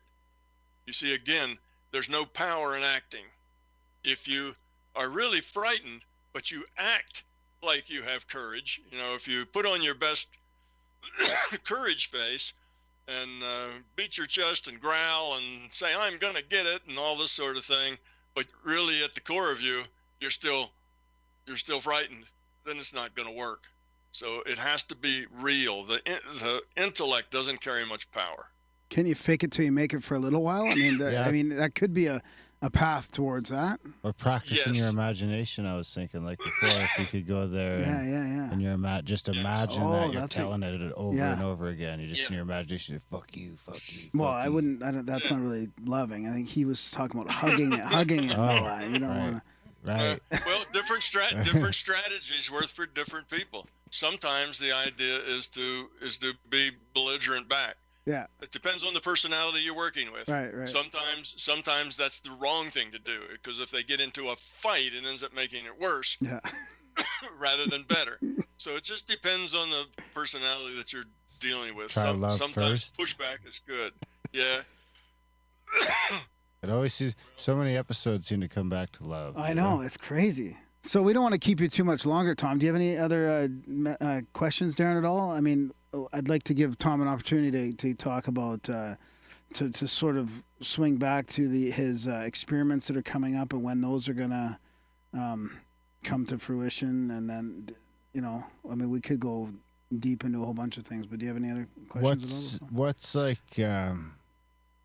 if you only had like a couple of minutes to get someone who's not listening to this podcast, say, but if you only had a couple of minutes to get someone kind of down the rabbit hole, what would be like, what's the hook to get people who aren't into this content to start seriously considering it? Well, if they're like your listeners, they've already maybe listened this far, then it would be different than it was just somebody that never had any thought about it at all. There was somebody, let's say, just on the street. The guy comes and sits down next to me at the bus station, and we get a conversation. Then what I would ask him is, how's life? Are you happy? Things going well? Your relationship's good? You like your job? You got a good boss? What's going on? And of course, most of us, if it had to answer that question, we'd start complaining about all the things that aren't right. No, the boss, is a pain in the ass, and relationships are not working out, and I fight with my wife, and you just get this long litany of things that aren't working out right, is the way the average person responds to that. And then I might ask them, that there's a way to turn that around. There's a way to end up with a life where the relationships are great and so on, and that you can do it yourself. Doesn't require anybody else. You don't have to pay for a psychiatrist. You don't have to go to a doctor. You don't have to do anything except a few simple things. And then I would tell them that fear is the problem. And how do you know you have fear? Because you have negativity. Wherever you feel a negative thought, anxiety, anger, annoyance, aggravated, that kind of thing, that's your ego. And that ego only exists because of your fear. And that fear, if you can find that fear, you'll realize that it's been manipulating your life for most of your life. And most people can go through it in about 10 minutes. You usually can find a couple of fears that people will have, and then they will look back and they will see it. Oh yeah, I can see how that fear has made me make all these choices that didn't work out very well. And at that point, they have you've generated a little bit of enthusiasm for getting rid of the fear. So if I were just going to chat with somebody for 10 or 15 minutes, I might do that line. After we've had this discussion we've had, and you got listeners, I'd probably tell them, I said, look, the stuff I've been saying here probably sounds like I just made it up. It probably sounds like it's really off the wall, and it's a kind of a crazy ideas. But that's because in the amount of time we have, I couldn't derive things from scratch. It is all logical, and if you want to find the logic in it, then get the books, and the books are free on Google Books, or you can buy them like you can buy any other book, Amazon bookstores, whatever. But go through the books, and you will see that it is a logical process, and there are derivations for all of this. And then if I just had to sum up maybe 10 words or less, what's it all about? I'd say love. It's all about love. It's about what you can give, not what you can get. It's about others, caring about others, not so much about yourself. It's about cooperation. It's about compassion. That's what I mean by raising the quality of your consciousness. And there's a logical reason why, it is that way. So if you want to change your life from a struggle and misery and pain to one of happiness and joy and great relationships, then that's what you have to do. You have to become more caring, more positive, more about others. But you can't do it with your intellect. It's got to be real. You can't act it. I don't mean you'll be better off if you act kind. Well, that may be, but what I'm talking about is being kind, not acting kind. There's a difference. So acting isn't it. You got to be it. And that's kind of my 2 or 3 minute talk to the people here, I guess. So it kind of depends on who I'm talking to and how much background they have and how much time I've got. But boil it down to one word. It's about love. Yeah. It's about caring. That's where the good stuff comes from. Yeah. That's what's important. Everything else just isn't all that important. And if it doesn't have anything to do with you growing up and becoming love, then it isn't important. Let it go. See? And this is really just scratching the surface of all your research as well. Do you want to point people to some of the deeper YouTube videos and stuff that you have as well? Or, I mean, I know there's hundreds of them on there, but you do have, and you have quite an online, website there with you have quite the community there with a ton of people posting in the forums, lots of good conversations and essays in there. I mean, you've built up quite this thing over the decades. Yeah. Now, most of the science is in the YouTube videos, because, like I say, the books were already published when I decided that I understood quantum mechanics and relativity from a whole new level.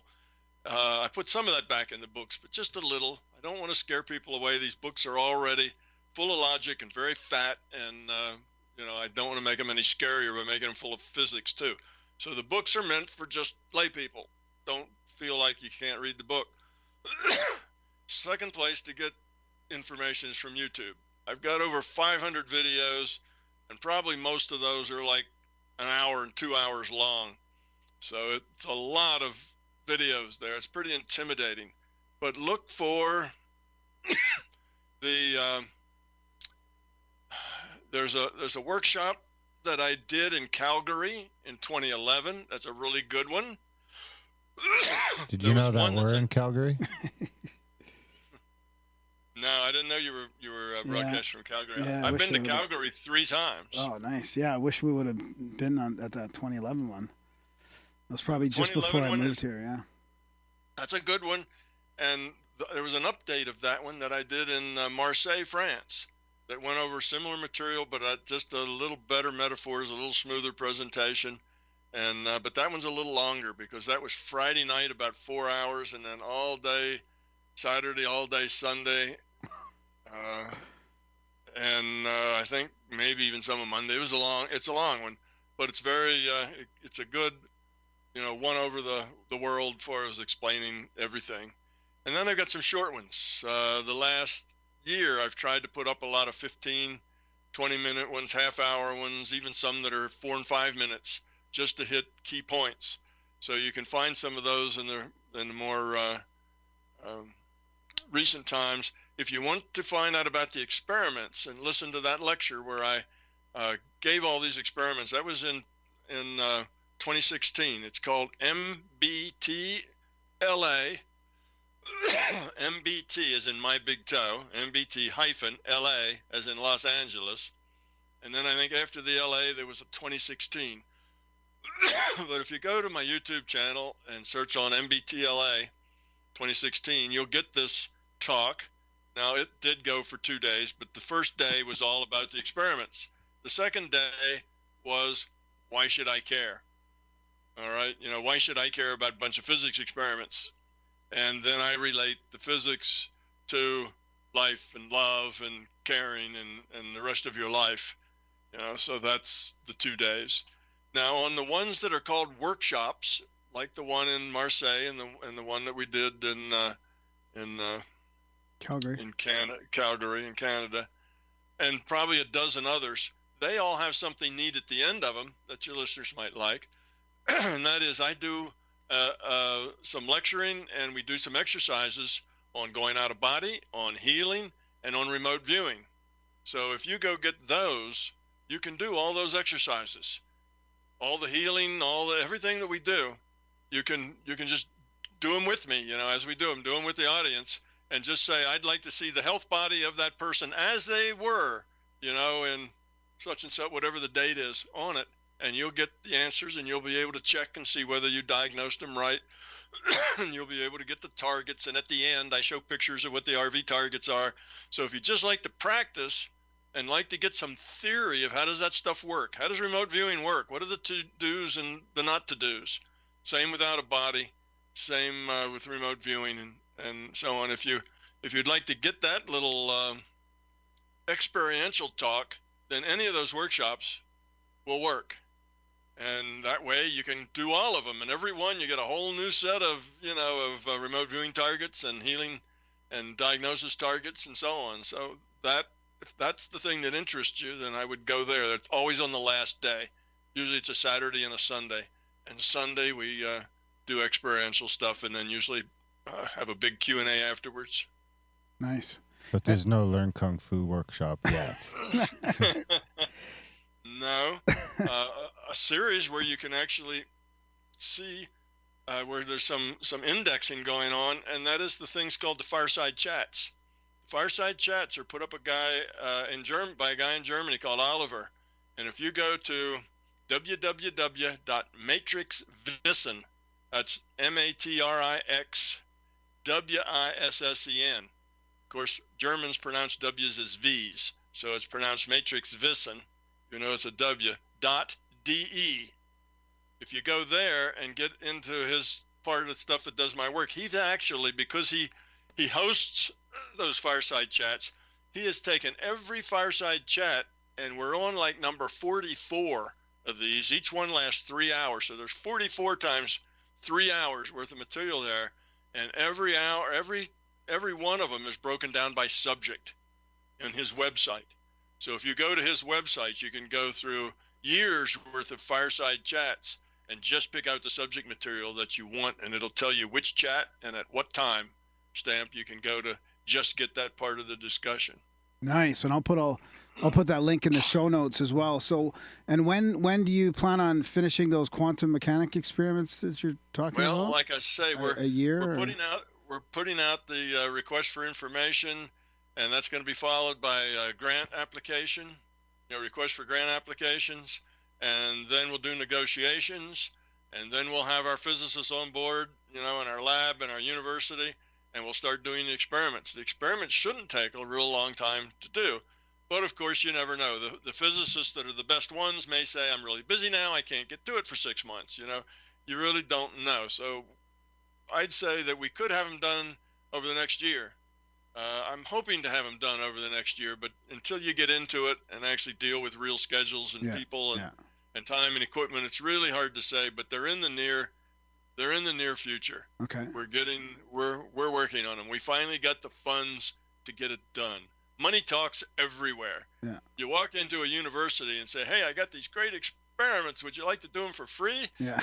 And they show you the door. You see.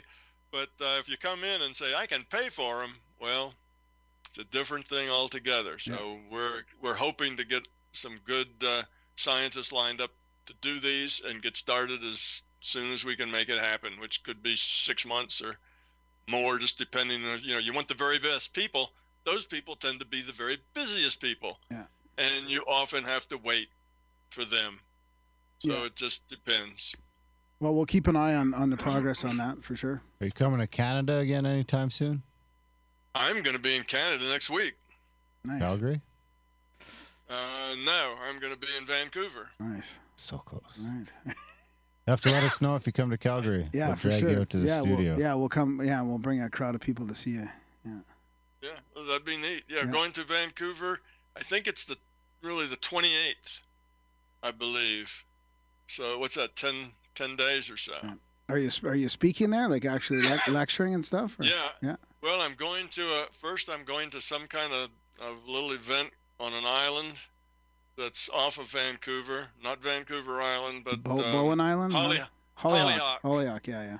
I'm going over to Hollyhock for a day or two and give some talks there, and then I'm coming back to Vancouver and doing a 2-day thing there. I think one day we talk about theory and practice, and the other day we probably will, or maybe half a day we'll talk about that, and then we'll do some experiential stuff. We'll talk about remote viewing and healing and that kind of thing. So Nice. that's happening. I believe it's the 28th. All right, I'll put links. Hopefully your cough is cleared up by then, or we'll send you some so. healing powers. Good. Send them on. I can use everything I can get. Absolutely. Well, thanks for sticking with us through that. We really appreciate you coming on and powering through your cough there and all that, and sharing all your research and your work is really, really, really interesting. Hugging fears. Yeah. Hugging fears. Yeah. Give that cough a big old hug, Tom. Well, thank you guys. It's been fun. I enjoy these sessions when they're just informal and you just chat. That's nice. Right on. Yeah, good stuff. Thanks. We'll send you a link when it comes out on audio. Okay. Too. Yeah. Thanks again, buddy. Tom. Thanks, Tom. So long. Okay. Bye-bye. And that was our chat with Tom Campbell. What do you think, buddy? Worth the wait? Oh, that was great. Yeah. Yeah. We were so close to doing that talk, like 2 years ago when Justin phoned him. We had found his phone number somewhere and we gave it to Justin. Justin called him up and he was trying to go between, because I think it wouldn't accept, his toll-free number wouldn't accept international calls. Justin called him a couple times. Yeah, and it still ended up falling through. Justin. Sorry, Justin. We tried. No, but you know what I love about him is he's got so much work and he does these conferences over days. Like he'll speak for days on his work, and yet he can come on with us and he can actually answer our questions, even though they're probably pretty crazy questions and all. But he doesn't have he's very ad lib, and in the moment he doesn't have a you know how some people come on, it's like no matter what you ask them, they've got their shtick, right? He really addresses the questions as much as he can, and he brings in his experience and all that, and yeah, it's good. I like how we can ask about negative entities and stuff like that, and a lot of times it comes back to love and fear. And if we should have a little board of all the times it comes back to those certain things. That's a good idea. The war on consciousness, or it's all that's a about good idea. love, Let's do that. or Let's it's have a check. We'll have a scoreboard. Yeah, Let's notching see the what bedpost kind of thing. Yeah. No. Jesus Christ. There you go. So love notches. Yeah, what'd you think about the simulation part of it and all that? It was good. And then again, it had that uncanny ability of the theme lately of twisting back to all being about you and your own development, which seems to be a weird underlying theme of the shows lately. I was expected to just talk about the simulated universe. It means you gotta stop fucking crushing fucking Doritos for breakfast. What? You gotta be the change instead of start. Crushing He was burritos. telling bacon egg No, I sandwiches. said Doritos. Oh, Doritos. No, Oh, okay. And that's still a better move than trying to take on the powers that be and their crazy leftist propaganda. yeah. I was paraphrasing Graham, by the way. FYI. I'm still unplugged, so I don't really know. But I know I really enjoyed the show with Tom. I'd like to thank him for coming on. Yeah. He can come back anytime. Hopefully we could be having him back on in a year, and he's like, it's a simulation, motherfuckers. Exactly. 100%. Have you heard of the Magic Eye posters at all? You No. know those Magic Eye posters where you Yeah, you look at it and then you look back you pull your. I had That was happening to I think me I with- had a Magic Eye channel in the Discord for a while, but it didn't get any traction. No, Grimsteak was posting Magic Eyes in there, and it works on your phone even. Yeah. But it was happening to me with his background there and how the screen was split. I was like, Is that what's going on? For I was a second there, I thought unfocusing, I and was all having I a saw stroke. was this. All I saw was a talking face, like in the thing. And I thought, how appropriate for a guy that's talking about astral traveling and simulation that all I see is this like Also, floating, I think because floating face. the white hair was really fading into it too. So I was like, Yeah. there was a second there I thought I was going to faint. Well, it's a good thing you didn't. That's called an acid Yeah, no, yeah, maybe it is Shared an acid flash. Yeah.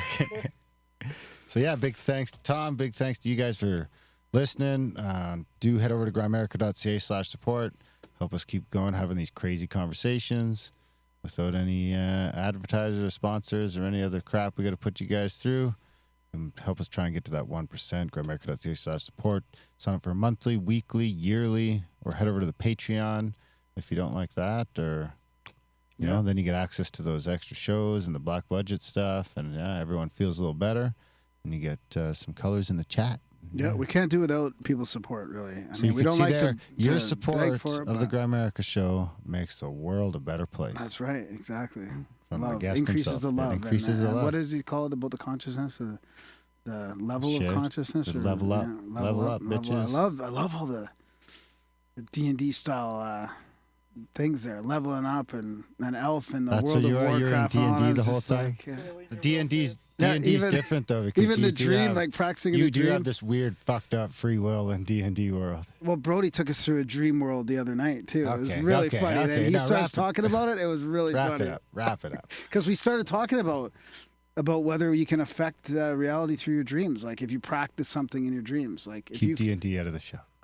Well, actually, I'm not allowed to do that. Like Feld said, that's our. It's a big part of our you're not allowed to do that. kick. Oh, Yeah. He said you better not bitch about D&D too much because it's probably a big part of your demo. Anyhow. all right. All right, guys. Thanks for listening, and we will see you next week. All right, live chatters. We'll be back in like 2 hours, I guess. Not even. Yeah, 2 hours. About 2 hours. It'll end up being 2 hours. With the creator of the X-Files game. Yeah, that nobody's played. What do you mean? Are we going to play it I played now? a little bit. Oh, did you? Yeah. Do you have it on your phone? Yeah, I do. You should play it. Okay, yeah. I'll play I'm it. not a gamer, so I really don't have any context or any I'm not a gamer comparison. either. Let's get Brody to You play. used to be. That's what I was trying to say. I know. All right, guys. Ciao. Support the show.